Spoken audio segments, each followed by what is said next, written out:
Hello friends, Ram net JRF channel में आपका स्वागत है। इस चैनल पर हम NTA नेट पेपर 1 की तैयारी करवाते हैं, वो भी हिंदी मीडियम से और एक सिस्टमेटिक तरीके से। तो फ्रेंड्स, आज हम इस वीडियो में डिस्कस करेंगे जो हमारी यूनिट 10 है, हायर एजुकेशन यानी उच्च शिक्षा प्रणाली। उसके आज हम जो PYQ हैं और इम्पोर्टेंट MCQs हैं, आज हम उनको सोल्व करेंगे। इस वीडियो में मैंने 10 क्वेश्चन लिए हैं, तो आप मुझे कमेंट कर बताना आपके 10 में से कितने क्वेश्चन सही हुए। तो आइए देखते हैं हमारा पहला क्वेश्चन क्या है। उस स्कीम का नाम बताइए जिससे भारतीय संस्था और विश्व की सर्वोत्कृष्ट संस्था के मध्य ये है शैक्षणिक और शोधपरक सहयोग सुकर हो जाता है। सुकर यानी सरल हो जाता है। AICSSR इम्प्रेस, B है स्टाफ डेवलपमेंट स्कीम और C है स्पार्क और D है इंस्टीट्यूशनल डेवलपमेंट स्कीम।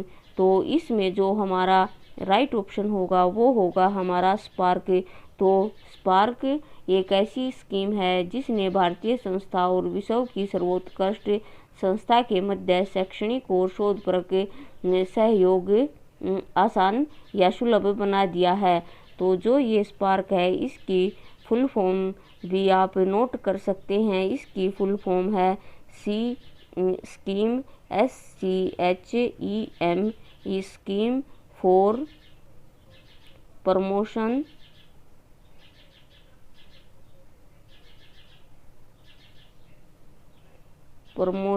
ऑफ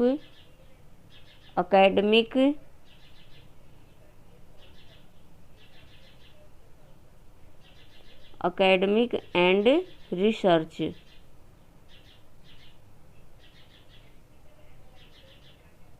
ये इसकी फुल फॉर्म है। आप इसे अपनी नोटबुक में नोट कर लें, जिससे आपको कभी ये क्वेश्चन आ जाता है तो आप इसकी हेल्प से अपना क्वेश्चन राइट कर पाएंगे। नेक्स्ट क्वेश्चन हम देखते हैं। क्वेश्चन नंबर 2, निम्नलिखित में से किस कथनों से महाविद्यालय विश्वविद्यालय अनुदान आयोग के मुख्य कार्यों का निरूपण होता है, यानी जो UGC है उसके मुख्य कार्य क्या हैं। तो ऑप्शन देखते हैं। A संस्थाओं की मान्यता, B गुणवत्ता और मानकों का अनुरक्षण, थर्ड है कुलपति की नियुक्ति, फोर्थ है संस्थाओं को अनुदान दिया जाना और फिफ्थ राज्य सरकारों को शैक्षिक विकास के लिए उत्तरदायी ठहराया जाना। नीचे विकल्प दिए गए हैं तो हम इनके विकल्प भी देख लेते हैं। A पहला, दूसरा और तीसरा, B है पहला, तीसरा और चौथा, C है पहला, दूसरा और चौथा, D है दूसरा, तीसरा और फोर्थ फिफ्थ। तो इसमें से फ्रेंड्स जो हमारा राइट आंसर होगा वो होगा हमारा C, पहला, दूसरा और चौथा। तो पहला, दूसरा और चौथा। जो विश्वविद्यालय अनुदान आयोग UGC है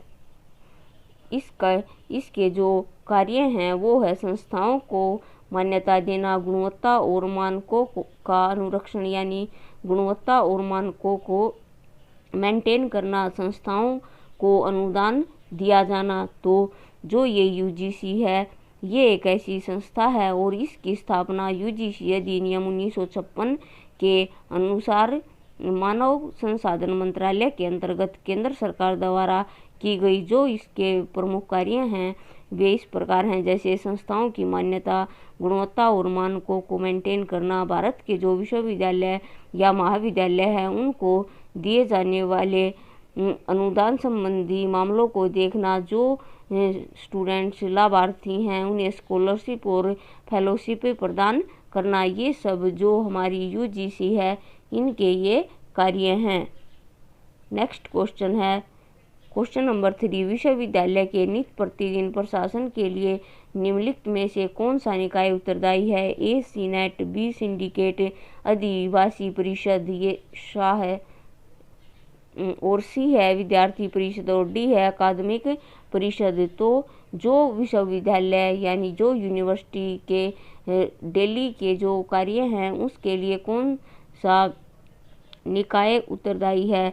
तो फ्रेंड्स इसका राइट आंसर होगा B, विश्वविद्यालय के नित्य प्रतिदिन प्रशासन के लिए सिंडिकेट परिषद ये जो निकाय है ये उत्तरदायी है।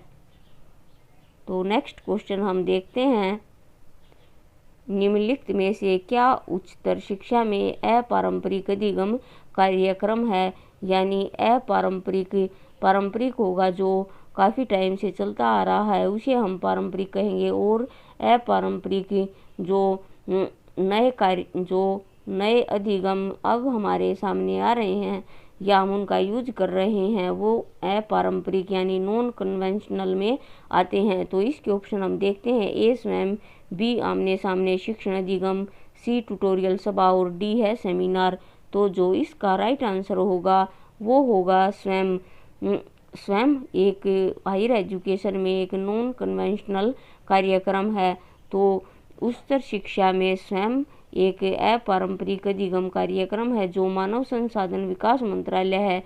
इन्होंने ओपन ऑनलाइन पाठ्यक्रम स्वयं का उपयोग करके 1.5 मिलियन उच्च शिक्षा संकाय के ऑनलाइन व्यावसायिक विकास के पहल की शुरुआत की है, और इसका जो कार्यक्रम है उसके अंतर्गत 3 जो इसके मेन आधारभूत सिद्धांत है वो हैं एक्सेस यानी पहुंच, और दूसरा है इसका इक्विटी, और इसका तीसरा है क्वालिटी। तो इसके ये प्रमुख 3 सिद्धांत हैं, पहुंच और निष्पक्षता और गुणवत्ता, यानी सभी को शिक्षा, हरेक जो भी शिक्षा प्राप्त करना चाहता है उससे एजुकेशन पहुंच पाए और सभी को समान शिक्षा मिले, और शिक्षा ऐसी हो जिसमें क्वालिटी हो। तो ये जो स्वयं प्रभा हैं उसके ये 3 जो सिद्धांत हैं ये भी इम्पोर्टेंट हैं, ये भी हमें याद रखने हैं। नेक्स्ट क्वेश्चन हम देखते हैं हमारा 5th, विश्वविद्यालय अनुदान आयोग की फैकल्टी रिचार्ज स्कीम का मुख्य उद्देश्य था। ए उच्चतर शिक्षण संस्थानों में शिक्षक वृंद की कमी की समस्या का निराकरण, बी है शिक्षकों के शिक्षण कौशल का सत्रोन्नयन, और सी है महाविद्यालयों और विश्वविद्यालय में शिक्षक वृंद के लिए शोध अवसंरचना का सत्रोन्नयन, और डी है शिक्षा जगत उद्योग के मध्य संपर्क को सुदृढ़ करना। तो फ्रेंड्स इसका जो यूजीसी है उसमें जो फैकल्टी रिचार्ज स्कीम है उसका क्या उद्देश्य है? तो कई बार जो इसमें हिंदी में जो डिफ़िकल्ट वर्ड होते हैं तो हमें एग्ज़ाम में इंग्लिश में भी इन डिफ़िकल्ट वर्ड को देख लेना है जिससे हमारी बहुत हेल्प होगी। तो ए हमारा राइट आंसर है। जो यूजीसी में फैकल्टी रिचार्ज स्कीम का उद्देश्य है वो है उच्चतर शिक्षा संस्थानों में शिक्षक वृंद की कमी की समस्या का निराकरण करना।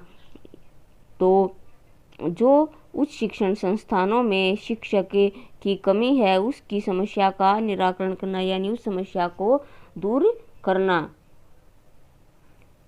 नेक्स्ट हमारा क्वेश्चन है, क्वेश्चन नंबर हमारा 6 है, उन्नत भारत अभियान योजना का क्या उद्देश्य है? ए भारतीय महाविद्यालयों में छात्रों की संख्या में वृद्धि करना, बी देश में उच्च शिक्षा के संस्थानों को न्यूनतम 5 गांवों के साथ जोड़ना, और सी है शिक्षा में गुणवत्ता का संवर्धन करना, और डी है महाविद्यालय की संख्या में वृद्धि करना। तो उन्नत भारत अभियान का जो इस योजना का जो उद्देश्य है वो है, इसका आंसर होगा बी देश में उच्च शिक्षा के संस्थानों को न्यूनतम 5 गांवों के साथ जोड़ना। तो जो फ्रेंड्स ये उन्नत भारत अभियान है यह योजना मानव संसाधन विकास मंत्रालय ने ग्रामीण विकास मंत्रालय और जो पंचायती राज मंत्रालय के साथ मिलकर 12 जनवरी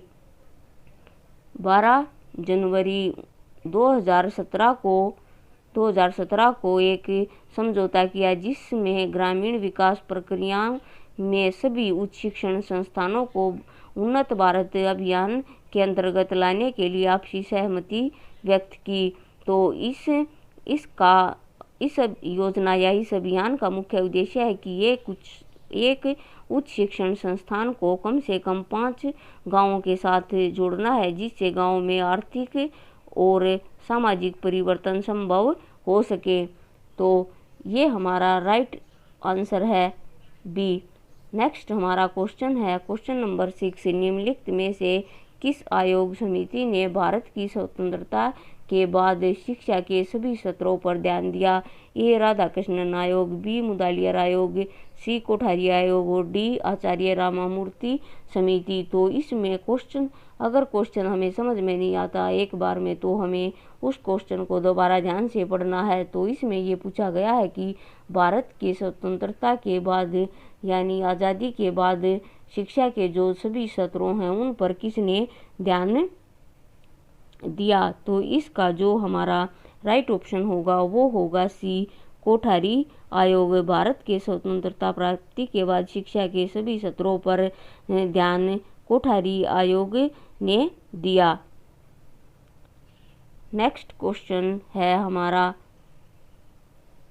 उस योजना की पहचान कीजिए जिसके द्वारा नीतिगत जोन में सामाजिक विज्ञान अनुसंधान को बढ़ावा देने का उद्देश्य है, जिसमें नीति निर्माण, कार्यान्वयन और मूल्यांकन डेटा इनपुट प्रदान किया जाता है। इसके नीचे ऑप्शन दिए गए हैं वो हम देखते हैं। ए IBMR फेलोशिप, बी संज्ञानात्मक शिक्षा, सी ICSSR इम्प्रेस और डी है ICSSR रिसर्च प्रोजेक्ट्स। तो इसमें जो ये पूछा गया है कि उस योजना यानी उस स्कीम की पहचान करनी है या उस स्कीम को बताना है जो नीतिगत जोन में सामाजिक विज्ञान अनुसंधान को बढ़ावा देने के उद्देश्य से, जिसमें नीति निर्माण, कार्यान्वयन, मूल्यांकन, डेटा इनपुट प्रदान किया जाता है। तो इसमें जो हमारा राइट ऑप्शन है वो है सी ICSSR इम्प्रेस। ये हमारा राइट ऑप्शन होगा। नेक्स्ट क्वेश्चन हम देखते हैं, स्वयं क्या है? ए गैर सरकारी संगठन, बी शिक्षा के सिद्धांतों की प्राप्ति के लिए एक डिजिटल कार्यक्रम, सी ऑनलाइन प्लेटफॉर्म और डी है वेबसाइट का नाम। तो फ्रेंड्स इसमें हमें ये चारों ही ऑप्शन सही दिख रहे हैं कि ये सारे ही ऑप्शन राइट हैं, लेकिन फ्रेंड्स ऐसा अगर होता है तो उसमें से जो बेस्ट ऑप्शन होता है, बेस्ट आंसर होता है वो हमें चूज करना है। तो इसमें जो बेस्ट आंसर है वो है बी, स्वयं क्या है? शिक्षा के सिद्धांतों की प्राप्ति के लिए एक डिजिटल कार्यक्रम। तो इसमें बी हमारा राइट ऑप्शन होगा। नेक्स्ट क्वेश्चन हम देखते हैं, नेक्स्ट हमारा क्वेश्चन है 10 और ये हमारा लास्ट क्वेश्चन है, शिक्षा की गुरुकुल प्रणाली का क्या उद्देश्य रहा है? डी समानता और उत्कृष्टता को बढ़ावा देना, बी अधिगम में तनाव को कम करना, सी भावी अधिगम को बढ़ाने के लिए सशक्त बनाना और डी है स्वयं सहायता को प्रोत्साहित करना। तो फ्रेंड्स जो गुरुकुल शिक्षा की गुरुकुल प्रणाली है उसका क्या उद्देश्य है? तो इसमें इस क्वेश्चन का राइट ऑप्शन होगा ए समानता और उत्कृष्टता को बढ़ावा देना। तो जो शिक्षा की गुरुकुल प्रणाली है उसका मुख्य उद्देश्य है सभी को समान और उत्कृष्ट शिक्षा प्रदान हो। जो गुरुकुल है उसमें आचार्य शिक्षा देते हैं और गुरुकुल में प्रवेश के लिए जो स्टूडेंट्स है उसको 8 वर्ष का होना अनिवार्य है और 25 वर्ष तक लोग वहां रहकर शिक्षा प्राप्त करने के साथ ब्रह्मचर्य का पालन करते थे। गुरुकुल में वे छात्र इकट्ठे होते थे जो अपने गुरु से वेद सीखते थे। सामाजिक मानकों के बावजूद हर छात्र के समान व्यवहार किया जाता था।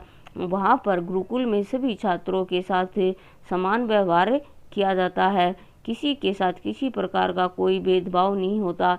जितना पढ़ने का अधिकार ब्राह्मणों को था उतना ही शूद्र को भी था। गुरुकुल का मुख्य उद्देश्य है ज्ञान विकसित करना और शिक्षा पर अत्यधिक ध्यान केंद्रित करना होता है।